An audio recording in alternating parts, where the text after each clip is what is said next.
Hello, moi c'est Cécile. En bonne enfant des années 90, je suis en pleine crise existentielle pré-trentaine. Du genre, qu'est-ce que je veux faire quand je serai grande? Est-ce que je suis vraiment bien dans ma vie? Et surtout, c'est quoi le sens de tout ça en fait? Ni vraiment Gen Z, ni complètement millennials.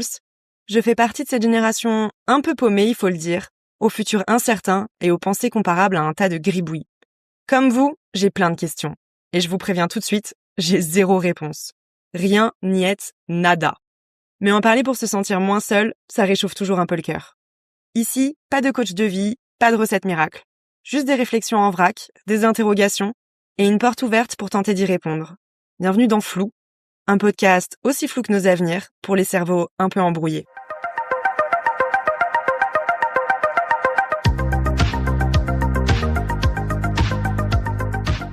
Hello tout le monde, j'espère que vous allez bien. Premier mercredi du mois égale nouvel épisode de Flou, dispo sur les plateformes Spotify, YouTube, Deezer, Apple Podcast, et c'est pas en avril qu'on va déroger à la règle. Et cette fois-ci, petite folie, oulala, on va commencer l'épisode un peu différemment, puisque je vais vous faire passer un test de personnalité. Oui. Alors montez le volume, mettez vos écouteurs, peu importe, mais en tout cas concentrez-vous.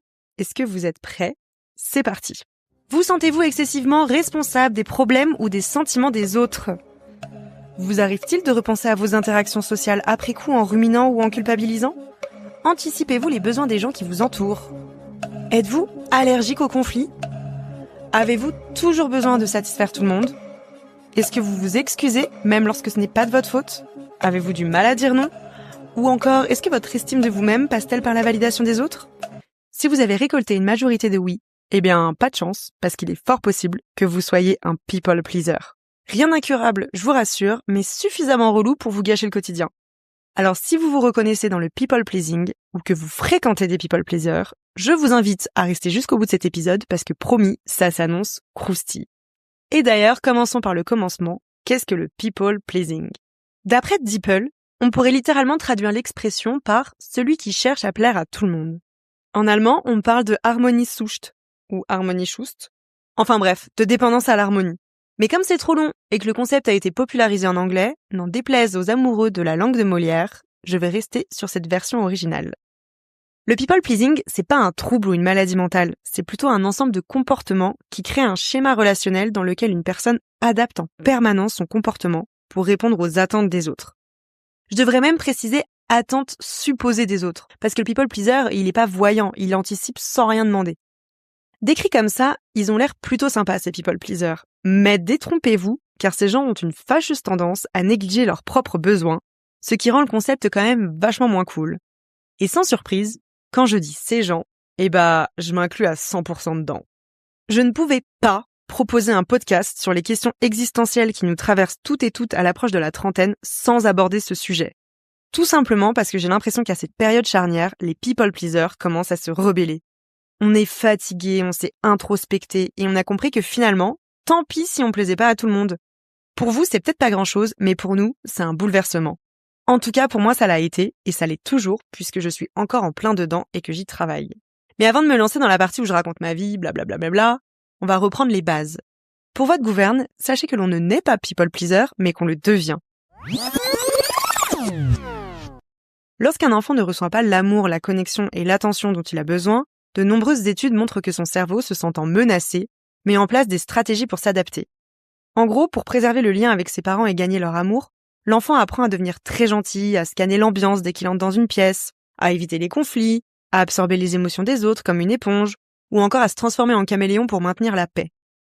Le problème, c'est qu'en vivant dans un état d'alerte quasi permanent, l'enfant ne se sent jamais vraiment en sécurité. Sauf que c'est précisément ce dont un enfant a besoin pour apprendre à se connaître, à identifier ses émotions et ses propres besoins. Cet état d'hypervigilance va au contraire nourrir sa peur de l'abandon et pousser l'enfant à s'adapter en permanence aux autres plutôt qu'à se construire lui-même. Dans sa théorie de l'attachement, John Bowlby montre que les enfants avec un attachement anxieux peuvent devenir hypervigilants dans leurs relations futures. Ils apprennent alors à surveiller, anticiper et ajuster par peur du rejet. De son côté, Donald Winnicott explique que lorsque son environnement exige trop d'adaptation, l'enfant développe un moi social adapté aux attentes au détriment de ce qu'il est réellement. On retrouve très souvent ce phénomène dans les situations de parentification, c'est-à-dire quand un enfant assume des responsabilités émotionnelles qui devraient normalement revenir aux adultes. Dans ces situations, le people pleasing n'est pas une histoire de caractère en mode « Oh, mon fils est timide » ou « Ma fille est une vraie boute en train ». Au contraire, c'est une vraie stratégie de survie, car l'enfant comprend qu'il doit préserver l'harmonie dans sa famille pour garantir sa sécurité émotionnelle et garder sa place. Ce stratagème est peut-être utile petit, je sais pas, mais ce qui est sûr, c'est qu'à l'âge adulte, ça fait des sacrées casseroles à se trimballer quand même. On dit souvent des people pleasers que ce sont des personnes empathiques, adaptables et gentilles. Que nenni, la gentillesse n'a rien à voir là-dedans. Attention, je suis pas en train de dire que nous sommes d'horribles personnes, mais être gentil, c'est un acte libre et normalement volontaire. Le people pleaser, lui, il est pas gentil parce qu'il veut vraiment, mais parce qu'il est terrifié. Il est terrifié de dire non et d'être jugé ou moins aimé, il est terrifié de se retrouver en conflit. Il cherche avant tout à répondre aux attentes des autres au détriment des siennes. C'est simple, à chaque interaction sociale, le people pleaser a peur. Ce qui peut sembler hyper paradoxal, parce qu'il est généralement de nature sociable. Bah ouais, mais avec une estime de soi si faible, il est obligé de partir en quête d'interaction sociale, puisque ce sont forcément les autres qui vont attester de sa valeur. Ce profil se rapproche d'un concept étudié en psychologie cognitive, l'échelle de la sociotropie-autonomie, développée par Aaron Beck. La sociotropie désigne un investissement excessif dans les relations. On pourrait dire que c'est l'opposé de l'autonomie. Une personne très sociotrope construit son estime d'elle-même principalement à travers le regard et la validation des autres. Dans cette logique, plaire devient un mécanisme de régulation émotionnelle. Si les autres sont satisfaits, la relation est sécurisée. Si la relation est sécurisée, l'angoisse diminue, c'est aussi simple que ça. Et sans grande surprise, le people pleasing, ça touche quand même majoritairement les femmes. Les travaux de la philosophe américaine Carol Gillian montrent que l'éducation des petites filles est souvent davantage orientée vers l'attention portée aux autres et la préservation de l'harmonie. C'est d'ailleurs elle qui a largement contribué à théoriser le concept du care, que l'on retrouve beaucoup en sociologie, cette idée d'une éthique du soin et de l'attention aux autres. Et pourtant, contre toute attente et pour déjouer les statistiques, ce n'est pas une femme que j'ai décidé de faire témoigner aujourd'hui dans cet épisode de Flou, mais bien un homme. Adrien, bienvenue, je suis très contente que tu sois là. Peux-tu nous dire quelques mots pour te présenter? Qui es-tu? Et est-ce que tu te sens concerné par ce sujet et pourquoi? Coucou Cécile, écoute, je suis très très content d'être sur le podcast Flou. Finalement, comme tes précédents invités, c'est un peu une petite réussite. Donc moi, je suis Adrien et c'est vrai que je me sens même plutôt hyper concerné par le sujet. Moi, je viens, en tout cas en termes de construction familiale, d'un foyer qui était assez exigeant. Chez moi, il y avait pas vraiment de succès. En fait, on avait seulement des objectifs qui devaient, finalement être atteints assez naturellement. Donc finalement, moi, l'exceptionnel, il existait pas tant et en revanche, l'échec, c'était dans mon foyer, en tout cas, une immense déception. Donc si tu veux, j'ai toujours eu la sensation, chez moi que la météo de l'humeur, elle reposait souvent sur mes petites épaules. Donc j'ai pris l'habitude assez vite, tu vois, de contrebalancer un peu les moments de tension, qu'on pouvait avoir, aussi, dans le foyer. Et donc, au quotidien, j'étais devenu un peu un petit clown, tu vois? À faire un peu des blagues, constamment, à faire l'idiot. Ce qui fait que j'ai tout fait pour, plaire et surtout mériter l'amour, donc sans condition, tu vois? Le fameux amour inconditionnel. Et ce qui fait que je me suis toujours adapté aux autres. Donc, j'avais pas vraiment trop la possibilité de laisser ma personnalité s'exprimer puisque ça convenait pas forcément. Donc j'ai vite, pris l'habitude d'apprendre autre chose, d'anticiper des réactions, de m'adoucir, de me lisser aussi énormément et ça me permettait, tu vois, d'éviter d'être vu un peu comme problématique, quoi. Donc, tout pour pas blesser, mais aussi surtout et surtout nourrir le besoin de reconnaissance. Et finalement, ça permet à la fois de me sentir moi un peu plus aimé et accepté en pensant que c'est pour qui je suis. Et ça, pour le coup, c'est un sujet qui est arrivé encore plus à l'âge adulte après mon coming out où, tu vois, pour être sûr de pas perdre en valeur, aux yeux des gens. Avec les années, j'ai identifié 3 choses liées au people pleasing qui me mettent vraiment mal à l'aise dans mes relations sociales. J'allais dire malheureuse, mais le mot il est un peu fort quand même. Disons plutôt que je le vis comme une entrave à être pleinement moi-même. Et Adrien, d'ailleurs, je suis curieuse d'avoir ton retour là-dessus et de savoir si tu vois d'autres choses que ces 3-là. Allez, ça part! Premier point, les people pleasers donnent énormément, mais ils développent aussi souvent une forme de ressentiment silencieux. Je m'explique. On s'adapte, on écoute, on anticipe les besoins des autres, on organise les choses pour arranger tout le monde, on prend sur nous, et inconsciemment, on attend un peu la même chose en retour. Sauf qu'avec le temps, je me suis rendu compte que la réciprocité, elle arrive beaucoup moins souvent qu'on ne l'imagine. Le philosophe Friedrich Nietzsche décrit très bien ce mécanisme. Il explique que le ressentiment naît d'une colère qui ne peut pas s'exprimer. Et c'est exactement ça, le people pleasing. C'est de ne pas verbaliser ses limites, de ravaler ce qu'on ressent. Et les frustrations s'accumulent encore et encore jusqu'au moment où on n'en peut plus. Le problème, c'est qu'en étant toujours aussi arrangeant, on finit par apprendre aux autres que notre disponibilité, elle est acquise. Et accrochez-vous bien, parce que le jour où vous aurez le malheur de dire « non, désolé, ça va pas être possible », il est fort possible qu'on vous le reproche, qu'on vous en veuille même. C'est injuste, oui. Mais finalement, quelqu'un qui pose ses limites dès le départ, quitte à passer pour le relou de service, c'est souvent mieux accepté socialement que quelqu'un qui s'est plié en quatre pendant des années avant de changer soudainement de direction. Évidemment, en fait, on cherche, tous à être aimés, à être considérés et surtout à être acceptés. Donc finalement, en fait, on se lisse tous à mort, jusqu'à perdre un peu, je dirais, même jusqu'à l'essence de notre personnalité. En fait, c'était le cas surtout pour moi, tu vois? À certains moments, j'avais vraiment cette sensation-là de me perdre un peu de vue et comme on dit oui à des micro-réflexions et parfois même aussi à certaines micro-agressions, on accepte des choses qui nous coûtent aussi pas mal sur l'instant, tu vois? Et le problème, c'est que on s'est mis en disponibilité pour les autres, et ça tu le dis très bien. Et comme quelqu'un à qui on a donné un dessert depuis toujours et à qui on le retire, tu auras beau le justifier de toutes les manières possibles et lui dire à quel point le dessert était peut-être pas forcément le meilleur, la première réaction que tu vas avoir, elle peut être même parfois un peu vive. En tout cas, ça peut être un peu plus compliqué. Et en même temps, c'est plutôt logique parce que, comme tu dis, en fait, on nous avait pas trop appris à poser des limites ou même à dire non, quoi. Le deuxième point que j'ai identifié, c'est ce qu'on appelle plus communément la charge émotionnelle asymétrique. Dans beaucoup de discussions, le people pleaser fait un énorme travail invisible. Il analyse les mots, reformule, cherche à comprendre, anticipe les malentendus, prend sur lui pour préserver le calme. Et pendant ce temps-là, la personne en face, parfois, elle peut mal communiquer, projeter ses propres émotions, être abrupte, dire quelque chose de blessant, sans même prendre la peine de s'excuser. Et c'est là qu'apparaît une distinction assez nette entre deux façons d'être en relation. D'un côté, il y a ceux qui peuvent dire quelque chose de maladroit, voire blessant, s'excuser ou non, et passer à autre chose. Et puis il y a ceux qui passent leur temps à marcher sur des œufs pour être sûrs de ne froisser personne. Le premier n'est pas forcément volontairement méchant, mais il finit par le devenir à force de négligence émotionnelle. Et finalement, c'est le people pleaser qui se retrouve à gérer son propre inconfort et celui de l'autre. Tout est normal. Personnellement, ce type de situation peut me plonger dans un vrai état d'anxiété.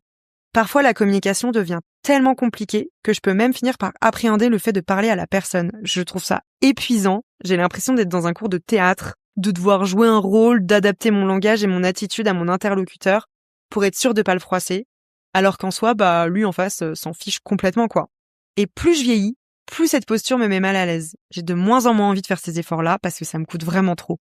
Carrément, parce qu'en fait, je passais vachement mon temps à suranalyser, à créer des scénarios aussi pour éviter un peu les mauvais pas. Et en fait, de nouveau, hein, tu t'arrondis, tu t'effaces et tu fais tout ça pour être sûr que la personne en face, elle t'accepte et surtout elle t'aime toujours autant. Et en fait, ça, c'est hyper énergivore parce que le renoncement en lui-même, déjà, il est coûteux, mais la réaction qui arrive juste après pour, agir dans ce que tu penses être dans le bon sens, elle prend aussi énormément d'énergie et donc tu t'y perds un peu et bon après finalement avec les épreuves de la vie, il fait on arrive à un moment donné où on se dit qu'on a moins d'énergie suffisante et on vient créer un peu un déficit qui vient nourrir un peu ce ressentiment et ça vient nourrir, je dirais, un peu le déséquilibre que tu peux ressentir dans les relations. Donc c'est évident, en fait, que tu te retrouves à porter davantage sur la relation parce que tu te retrouves dans une spirale de réflexion dans laquelle tu étais pas à la base, ou en tout cas l'autre n'est pas et du coup, tu es tellement investi à réfléchir dans tous les sens que, tu te retrouves dans cette situation-là où c'est hyper déséquilibré et ça te consomme énormément d'énergie. Hem et puis, en plus, ce qu'on dit pas non plus, c'est que ce mécanisme-là que tu fais, il faut absolument le cacher. Il faut surtout pas que tu en parles ou que tu le montres, parce que tu prends le risque d'être encore moins accepté et finalement, c'est vraiment ce cercle vicieux qui s'active. C'est-à-dire que tu réfléchis, tu suradaptes, mais il faut absolument pas que ce soit visible pour l'autre. J'appellerais notre troisième point le « sois gentil et tais-toi ». C'est pas comment on dit ça? MDR. Celui-là, je l'expérimente très souvent en ce moment et malheureusement, hasard ou pas, c'est souvent avec des hommes. On attend de nous, les femmes, de ne pas faire de vagues, d'être pacifistes, de préserver le calme. Récemment, quelqu'un m'a dit « Ouais, essaye d'y aller mollo avec machin ». Mollo? Pardon? Est-ce que machin, il y va mollo quand il me coupe la parole ou quand il impose ses opinions avec un aplomb qui me hérisse le poil? Je crois pas, non. Et là, je me pose vraiment la question. C'est quoi cette culture de l'anti-conflit au point de devoir s'asseoir sur ses propres opinions et ses propres valeurs? Pourquoi est-ce que certaines personnes peuvent clamer leurs idées haut et fort, ce qui revient au passage à nous les imposer, alors que moi je devrais rester gentil, poli et prendre sur moi? Non mais ça va pas ou quoi? Vous êtes complètement zinzin? Autant pour les 2 points précédents, je fais un travail quotidien pour m'en émanciper, autant celui-là, j'ai l'impression d'avoir bien capté la mécanique. À tel point qu'aujourd'hui, ça me paraît presque délirant d'y avoir participé. Bon, après, soyons honnêtes, si c'est au travail ou dans ma belle famille ou quoi, j'ouvrirai peut-être pas autant ma bouche. Mais au bar, alors là, aucun problème. Parce qu'aujourd'hui, choisir le silence, ça revient directement à empiéter sur mon alignement et mes valeurs. Bah, en fait, paradoxalement, moi, le conflit avec les autres, j'ai absolument aucun sujet. Tu vois, je suis toujours le premier à recadrer des gens, à les mettre face au fait accompli, etc. Mais alors, l'entourage, mais mon Dieu que c'était difficile, tu vois. Et le boulot, mais pareil. Enfin, surtout vis-à-vis de la hiérarchie, je peux dire que ça a toujours été compliqué. J'ai toujours tout fait pour être aimé, apprécié, bien vu et surtout reconnu, tu vois. Genre vraiment le bon petit garçon. Et puis vas-y que je ressasse en plus. Enfin, genre, savoir un peu où j'ai merdé, pourquoi, comment et puis si j'avais fait ça, si j'avais dit ça ou si j'avais dit plutôt ça, tu vois? Donc, finalement, j'anticipe toujours les futures situations pour éviter que ça se reproduise et je me lisse, carrément, tu vois? Enfin, en tout cas, je me lissais carrément et puis, bah, tu souris. À la fin, tu souris. Oui, oui, OK, j'accède à la demande, finalement de, bah, d'aller mollo avec untel. Et je crois qu'en fait, au fond, j'envie vachement les gens qui passent à autre chose en 2 jours ou à peine. Parce que moi, 3 mois après, tu peux être sûr que je suis encore derrière en train de réfléchir à la situation, être sûr de bien avoir tout analysé et là, en plus, j'ai mon côté obsessionnel qui s'ajoute, donc autant dire que moi, c'est atomique dans ces moments-là. Et tu parlais justement de belle famille et cetera et je pense que c'est d'autant plus important d'énoncer le manque de respect parce que finalement, la personne intelligente, tu l'apprends par la suite, mais la personne intelligente, elle te dira: «Ah pardon, désolé, effectivement, c'était pas voulu, je voulais pas rentrer dans cette attention-là» et cetera. Et puis tu auras l'autre qui peut te dire non et qui dira que finalement c'est un peu un problème avec toi-même. Et c'est en fait, c'est dans ce moment-là où il faut surtout pas lâcher, et qu'il faut y aller parce qu'on oublie assez vite que le malaise, en réalité, il doit être porté par les autres et pas par nous-mêmes. Et on a du mal à sortir de ce carcan-là, quand on est dans ces situations, quand un tel nous dit quoi faire ou nous dit quoi dire. Et là où tu as raison, c'est que, les hommes avec un grand Z, ils ont tendance à être vraiment bien champions dans cette catégorie quand même. Et qu'est-ce qu'on pense des gens qui font culpabiliser du coup? En fait, je crois que face aux gens qui font culpabiliser, il faut absolument apprendre à accepter qu'on peut être le méchant de l'histoire chez quelqu'un d'autre. Parce qu'en fait, on pourra pas toujours être le bon et ça, c'est tout notre problème en tant que people pleaser, c'est qu'on a besoin d'être parfois même le héros dans toutes les histoires ou à minima, en tout cas, quelqu'un de bien qui a pas fait de vagues et qui a été respectueux et cetera. Sauf que c'est pas possible et on sera toujours le méchant de l'histoire de quelqu'un d'autre et ça, je pense qu'il faut aussi l'accepter et il faut surtout rester super juste vis-à-vis de ses barrières, tu vois? En tout cas de ses frontières et de nos propres limites, quoi. Il est tentant d'attribuer entièrement la faute aux autres. Et pourtant, je pense que les people pleasers ont également leur part de responsabilité. Jean-Paul Sartre affirmait que nous sommes responsables de ce que nous faisons, de ce que l'on nous fait. Elle est pas facile à suivre, celle-là. J'ai dû la lire plusieurs fois. Mais, si j'ai bien compris, ça signifie que la continuité du schéma dépend aussi de notre participation. Ça ne justifie pas les abus des autres, mais pour autant, nous n'avons pas posé de cadre clair.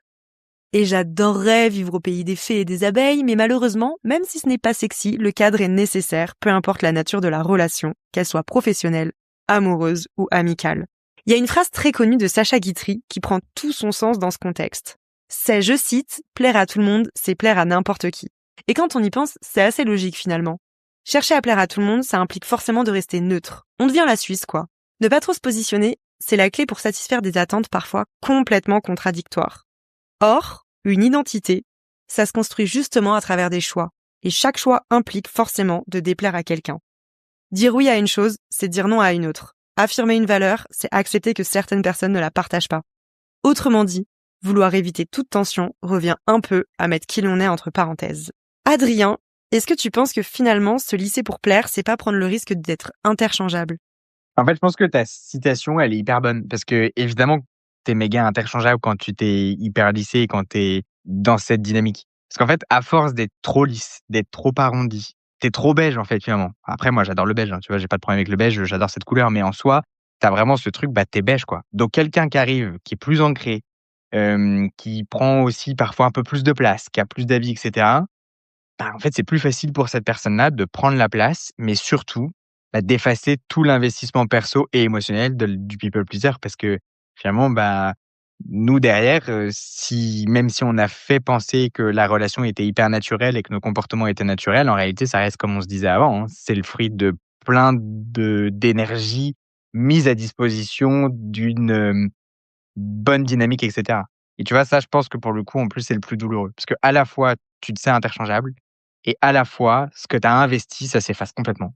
Moi, parfois, je me pose la question, je me dis, comme pour les people pleasers, ça demande de l'énergie d'entretenir cette relation, est-ce que tu penses que la personne en face, qui n'est pas elle-même people pleaser, se rend compte de toute cette énergie déployée et donc que ça rajoute une espèce de poids à la relation?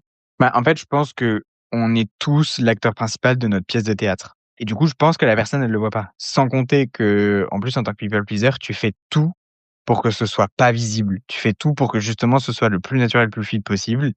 Donc, je suis pas persuadé que ce soit vu et je pense très honnêtement que comme le projecteur de ta vie, de toute façon, il est centré sur toi-même et même nous, dans nos propres questionnements, on centre aussi cette question sur nous.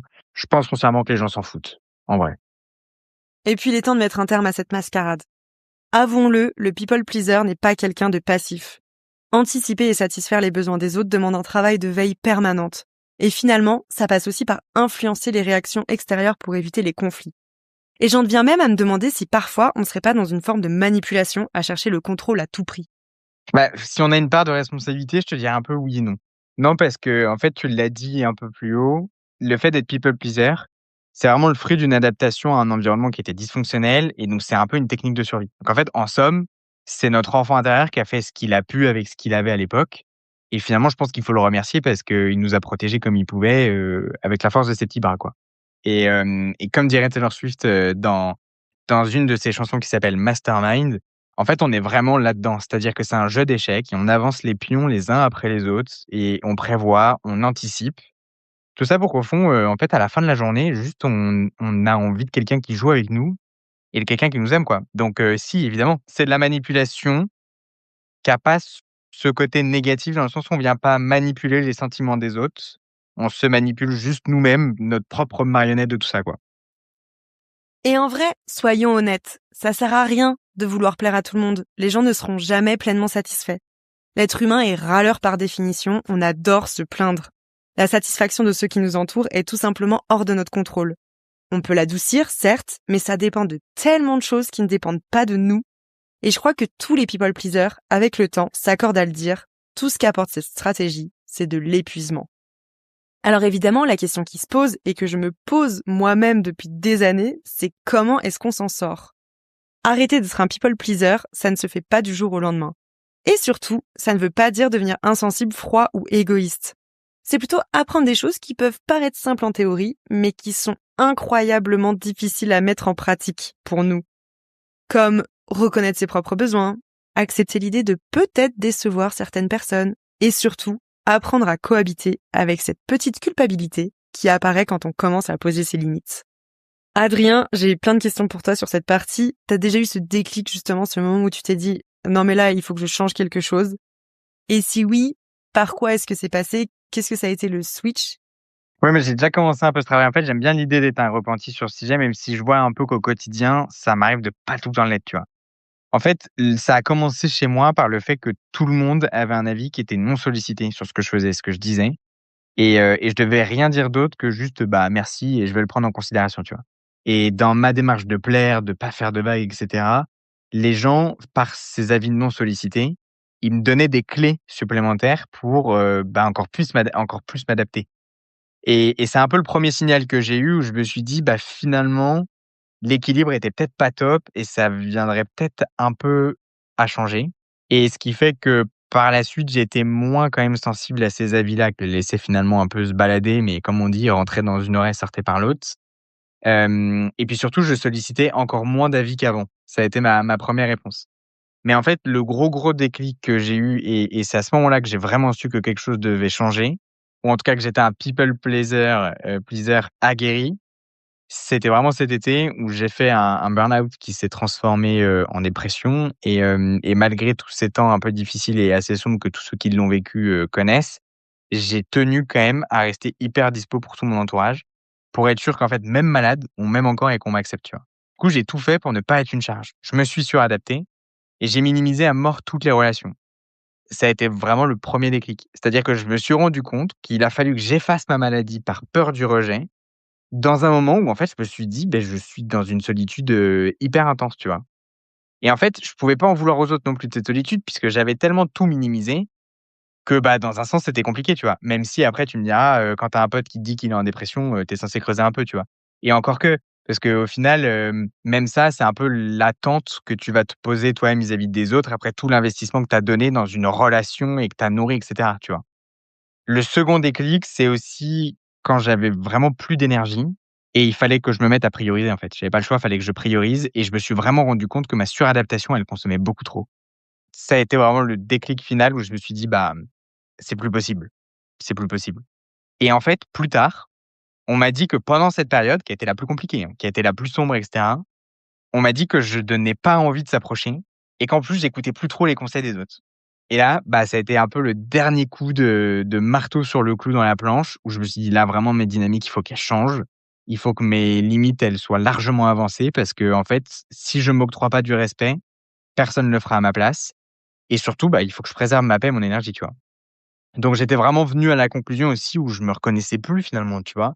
Et la vision que les gens avaient de moi était hyper erronée en mode, bah, c'est le bon petit gars, toujours gentil, de toute façon, bah, il accepte un peu tout, puis on peut allègrement lui dire qu'il a fait un peu, de la merde ou quoi parce que finalement, bah, de toute façon, il discutera pas, tu vois? Il finira par l'accepter et en fait, du coup, c'était un peu hyper intégré dans mon entourage d'invalider, et de me dire un peu quoi faire, tu vois? Et ce miroir-là, moi, ça m'a fait un électrochoc où je me suis dit: «Mais en fait, là, je suis pas du tout juste avec moi-même et pour le coup, c'est à moi de faire le job».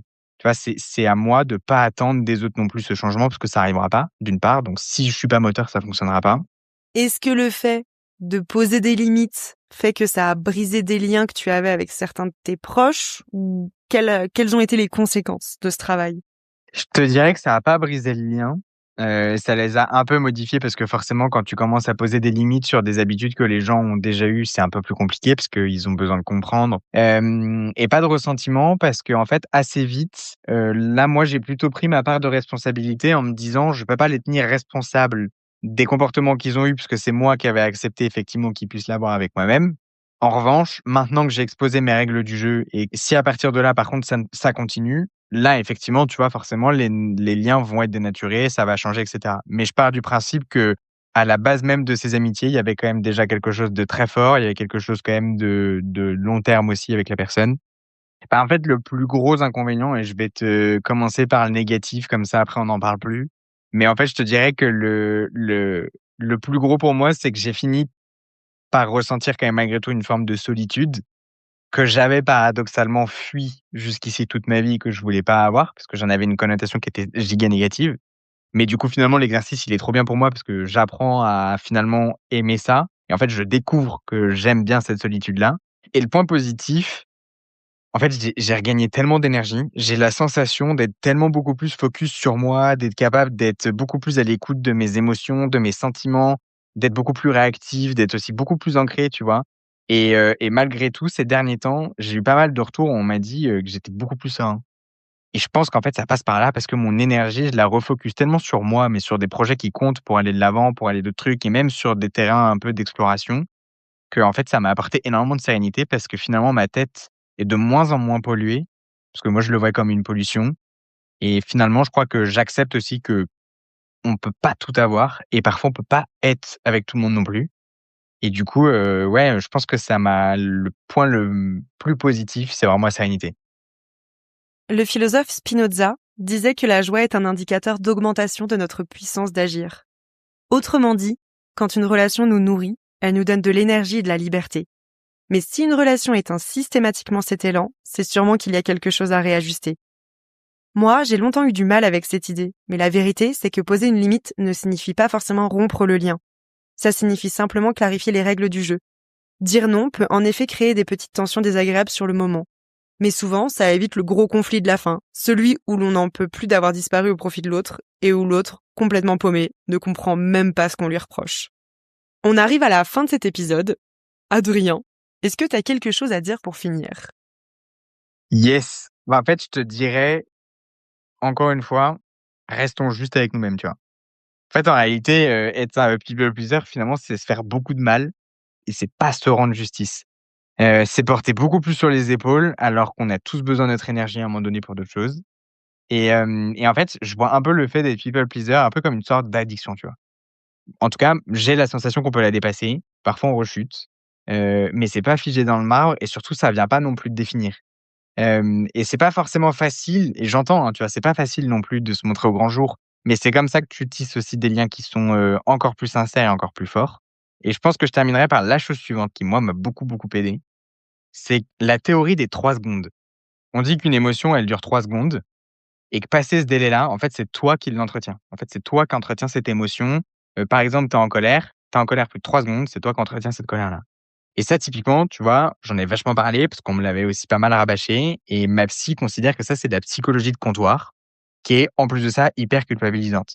Et je pense que ce qu'il faut pas oublier non plus, c'est qu'on a tous notre propre capacité à gérer les émotions comme on peut, avec les armes qu'on peut, avec les armes qu'on a. Évidemment que ça va faire un tri, mais je pense que les personnes les plus intelligentes, elles vont rester.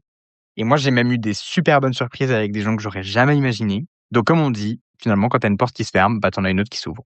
Perso, j'aimerais dire un mot à celles et ceux qui nous écoutent et qui ne se reconnaissent pas forcément dans le people pleasing, mais qui, dans cette description, y reconnaissent peut-être un proche.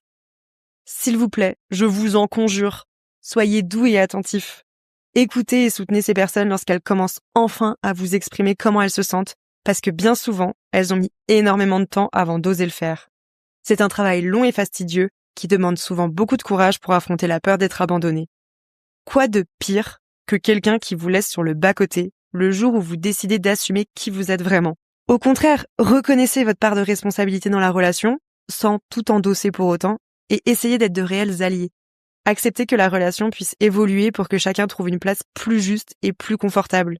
Oui, ça va probablement bousculer l'équilibre que vous aviez. Oui, ça va peut-être vous demander de faire plus d'efforts. Mais si vous avez un minimum d'estime pour la personne en face de vous, aidez-la à trouver l'espace d'être elle-même. Elle n'en sera que plus belle. Et le vrai mot de la fin sera pour tous mes people pleasers, un peu comme un cri du cœur, parce que vraiment, je me reconnais dans ce que je vous ai dit tout au long de cet épisode.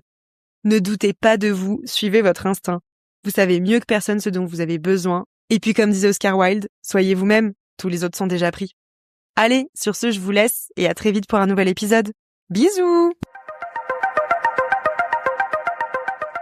C'était Cécile pour un nouvel épisode de Flou. N'hésitez pas à me partager ce que vous en avez pensé depuis le compte Instagram flou-podcast. Et si vous avez aimé, vous pouvez vous abonner ou laisser des petites étoiles sur Spotify. Ça fait toujours plaisir. On se dit à très vite pour une nouvelle discussion.